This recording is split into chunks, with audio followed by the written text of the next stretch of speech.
నమస్తే, welcome to Telugu రాజ్యం. ఈరోజు మనతో పాటు ఉన్నారు సీనియర్ అనలిస్ట్ భరద్వాజ్ గారు. వారితో మాట్లాడదాం. సార్ నమస్తే. నమస్తే. సార్, కూటమి పాలన పూర్తి చేసుకొని ఒక 2 ఏళ్ళు అయితే అయిపోయింది.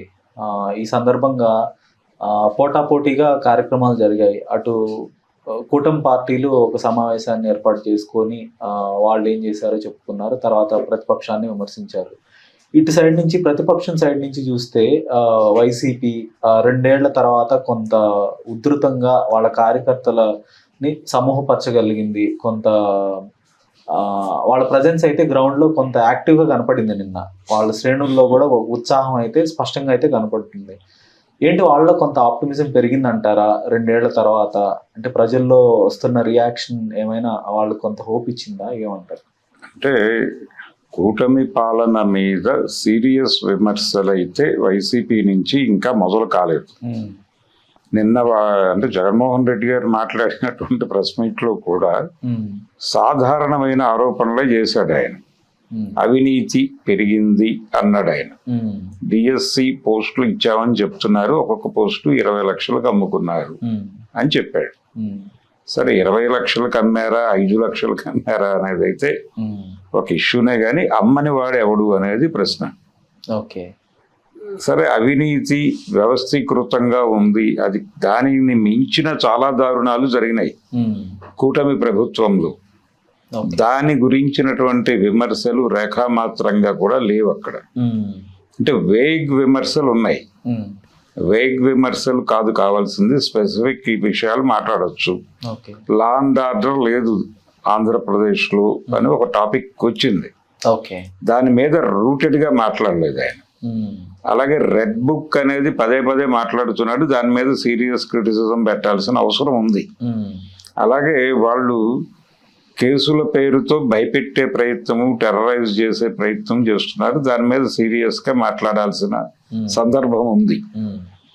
లంచగొండితనం అనేది కాదు, అవినీతి వ్యవస్థీకృతమైంది, అది ప్రతి ప్రభుత్వంలోనూ జరిగింది, జరుగుతుంది, దాన్ని ఎవడు ఆపే పరిస్థితి కాదు. అలాగే ప్రజల సఫరింగ్ చాలా ఉంది. డిఎస్సి అనే దానిలో మేము 16,16,000 పదవులు ఇచ్చామని చెప్తున్నారు, పోస్టింగ్ ఇచ్చామని, 16,000 పోస్టింగ్ ఇచ్చామని చెప్తున్నారు. కానీ ఆంధ్రప్రదేశ్ లో కేవలం 16,000 మంది మాత్రమే నిరుద్యోగులు లేరు.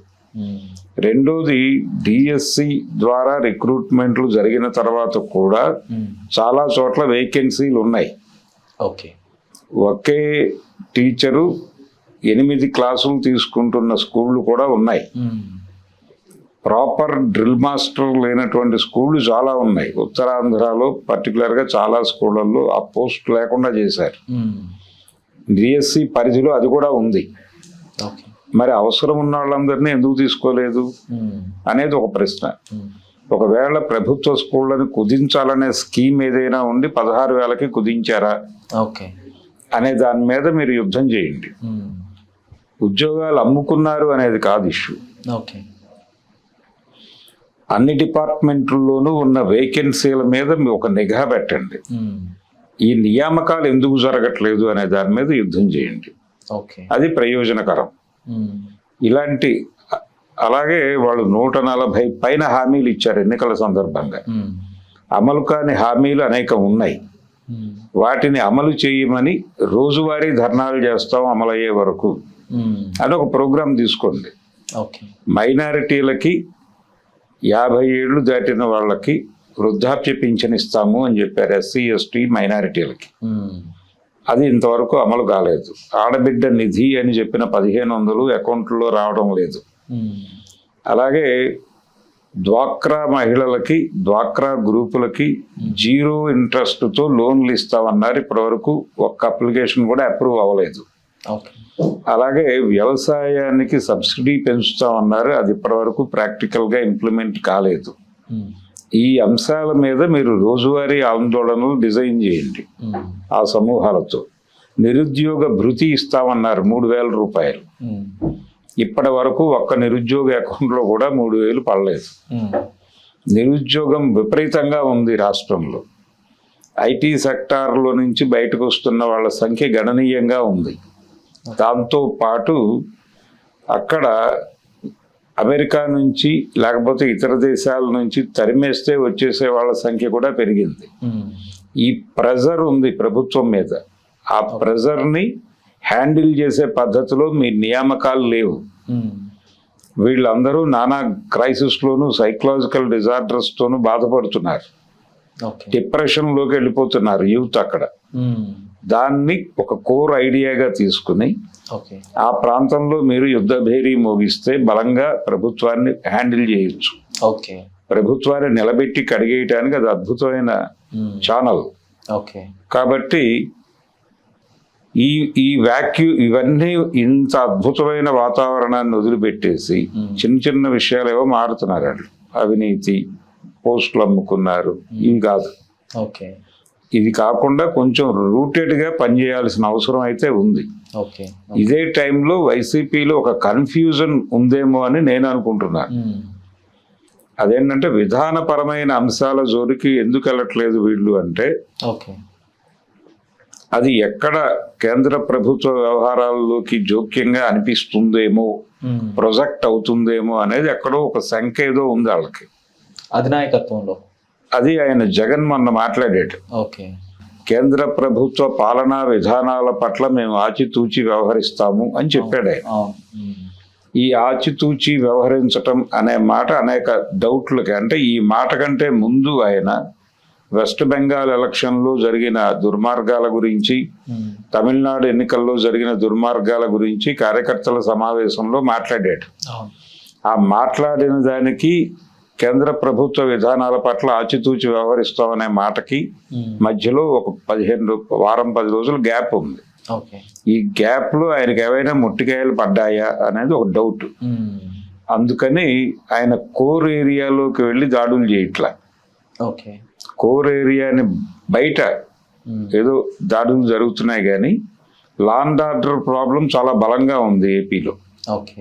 దాన్ని సీరియస్ గా అడ్రస్ చేయవచ్చు. ఆవిడ చాలా బుల్డోజింగ్ పద్ధతిలో మాట్లాడతారు. అనిత గారు మాట్లాడుతూ ఏం మాట్లాడుతున్నారు మీరు అని దాదాపు ఆవిడ ఒక రకంగా చంద్రబాబు నాయుడు గారికి, లోకేష్ గారికి ఇమిటేషన్ వ్యవహారం లాగా కనిపిస్తుంది. కొంత డ్రామా అయితే కనపడుతుంది. అది కాదు. చాలా దారుణాలు ఉన్నాయి అక్కడ. చాలా యాక్సిడెంట్స్ జరిగినాయి ఈ మధ్య కాలంలో. రోడ్ యాక్సిడెంట్స్ అవన్నీ పెరిగినాయి. చాలా మంది చనిపోతున్నారు. చనిపోతున్నప్పుడు ఆ బస్సుల యాజమాన్యాల మీద మీరు ఎందుకు 302 పెట్టరు అని ప్రెజర్ తీసుకురావచ్చు. అది జరగట్లా. ఏది కూడా ప్రాపర్గా లోకల్ పీపుల్తో మాట్లాడి, ప్రతి ప్రాంతంలోనూ వీళ్ళకి నియోజకవర్గాల ఇన్ఛార్జీలు ఉన్నారు, ఆస్పిరెంట్స్ ఉన్నారు. ఆస్పిరెంట్స్కి ఒక ప్రోగ్రామ్ ఇచ్చి ముందు మీరు సమస్యలు మాట్లాడటం కాదు, మీరు జనం దగ్గరికి వెళ్ళి వాళ్ళతో ఇంటరాక్ట్ అవ్వండి. ముందు ఇంటరాక్ట్ అయ్యి వాళ్ళు ఏ సమస్య పరిష్కారం పట్ల సీరియస్గా ఉన్నారో కనుక్కొని, ఏ సమస్య పట్ల వాళ్ళు కదలడానికి సిద్ధంగా ఉన్నారో కనుక్కొని, ఆ సమస్యల్ని మీరు టేకప్ చేసి వాళ్ళతో ఆందోళన కార్యక్రమాలు మీరు వాళ్ళతో కలిసి రూపొందించుకుని రోడ్డు మీదకి రండి. అప్పుడు ప్రజలు మీతో ఆర్గానిక్గా అటాచ్ అవుతారు. మీరు ప్రోగ్రాం చెప్పడం కాదు. మీకు తెలిసిన సమస్యలు 100 ఉండొచ్చు, కానీ ముందు జనం దగ్గరికి వెళ్ళటం అనే ప్రోగ్రాం ప్రతి నియోజకవర్గంలోనూ ప్రతి గ్రామంలోనూ జరగాలి. జరిగి గ్రామ స్థాయి నుంచి పట్టణ నగర స్థాయిల వరకు మీరు ప్రభుత్వము ఈ 2 సంవత్సరాల పాలన సమీక్ష చేసి, తీరని కోరిక అంటే వీళ్ళు ఇచ్చిన హామీలు, తీరని హామీలు, అరకొరగా అమలైన హామీలు, ఈ 2 ఏళ్ల పాలన సెలబ్రేషన్స్ లో వాళ్ళు మాట్లాడిన ఓవర్ స్టేట్మెంట్లు, దాని మీద పబ్లిక్ రియాక్షన్ మాట్లాడి తెలుసుకుని మీరు ఒక విధాన రూపకల్పన చేసి వాళ్ళని యాజిటేషన్ లోకి తీసుకురండి. అది మీకు ఉపయోగపడుతుంది. ఇప్పుడు కూటమి ప్రభుత్వం అధికారంలోకి వచ్చి 2 ఏళ్ళు అయిపోయింది. ఈ 2 ఏళ్ల తర్వాత కూడా ఇంకా ప్రతిపక్షం జగన్మోహన్ రెడ్డి మీద గొడ్డలి పార్టీ తర్వాత వాళ్ళకి అంతకుమించి విమర్శలు లేవు. వాళ్ళు చాలా వేగ్ విమర్శలే చేస్తున్నారు. అంటే పబ్లిక్ లో ఒక నేరేటివ్ బిల్డ్ చేసి మనం గెలిచామనే నమ్మకంతో ఉన్నారు వాళ్ళు. ఇప్పుడు ఆ గొడ్డలి పార్టీ అనే మాట పదే వాడుతున్నారు. నిజానికి తెలుగుదేశం పార్టీతో క్లోజ్ కనెక్షన్ ఉన్నటువంటి మీడియాలో కూడా అదే వాడుతున్నారు. ఎవరు వాడుతున్నారు? రాజకీయ నాయకులు కాదు, ఆ ఛానల్ యాంకర్లు వాడుతున్నారు. అవును. నిజానికి వాళ్ళ మీద కేసులు పెట్టొచ్చు. ఓకే. ఆ పని చెయ్యాలి వైసీపీ, ఇమ్మీడియట్ గా చేయవలసిన పని. ఓకే. రాజకీయ నాయకుడు అనటం వేరండి, అది వాడికి ఒక పొలిటికల్ ఎజెండా ఉంటుంది కాబట్టి మాట్లాడతాడు. ఓకే. మీడియాలో ఒక ప్రోగ్రామ్ హోస్ట్ చేస్తూ మీరు ఎలా మాట్లాడతాడు గొడ్డల పార్టీ అని?